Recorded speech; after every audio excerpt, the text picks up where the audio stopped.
সরকারি প্রথম শ্রেণী থেকে চতুর্থ শ্রেণী পর্যন্ত যত সরকারি চাকরি আছে আজকের পর থেকে আমাদের পরবর্তী সময়ের যে আন্দোলন হবে চাকরিতে আমরা আর কোটা ব্যবস্থা রাখতে দিব না। বিশ্বের কোন দেশে বিসিএস এর মতো জায়গায় কোন রকম কোটা রাখা হচ্ছে না। এই 18 কোটি শিক্ষার্থীর জন্য, এদেশের বেকার যুবকদের জন্য নিজের জীবন উৎসর্গ করে এই দেশকে কোটামুক্ত করেছিলাম, কিন্তু আজকে হাইকোর্ট যে রায় দিয়েছে এটি এদেশের শিক্ষার্থীদের সাথে প্রতারণা। সংবিধানে স্পষ্টতই উল্লেখ রয়েছে যে প্রজাতন্ত্রের সরকারি চাকরি নিয়োগ লাভের ক্ষেত্রে দেশের প্রতিটি নাগরিক সম অধিকার পাবে। যদি প্রত্যেকটা নাগরিক সম অধিকার পায় তাহলে কেন সরকারি চাকরিতে 56% কোটা ব্যবস্থা দেওয়া হলো? আমরা দেখতে পাচ্ছি যারা এই কোটার সুবিধা বুক করছে তারা এই দেশের মাত্র 2% মানুষ 56% কোটা ব্যবস্থা বুক করছে। অপরদিকে 98% লোকের জন্য, সাধারণ শিক্ষার্থীর জন্য রয়েছে মাত্র 44%।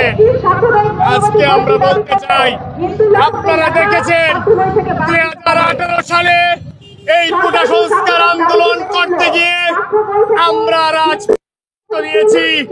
আজকে 14টি মামলার গ্লানি জানছি, আজকে বারবার কোর্টে হাজিরা দিতে হচ্ছে। আজকে আমার বুকের এই পাঁজর আজকে ভাঙা, আমি সেই আজ চলছি। আমি আজ পর্যন্ত কোন সরকারি চাকরির পরীক্ষা দিতে পারি নাই। এই 18 কোটি শিক্ষার্থীর জন্য, এদেশের বেকার যুবকদের জন্য নিজের জীবন উৎসর্গ করে এই দেশকে কোটামুক্ত করেছিলাম, কিন্তু আজকে হাইকোর্ট যে রায় দিয়েছে এটি এদেশের শিক্ষার্থীদের সাথে প্রতারণা। এই প্রতারণা আমরা কোনোভাবেই মেনে নিব না। আজকের এই সমাবেশ থেকে বলতে চাই, আমরা রক্ত দিয়েছি, বারবার মামলা হামলার শিকার হয়েছি, প্রয়োজনে জীবন দেব, তবু এদেশের শিক্ষার্থীদেরকে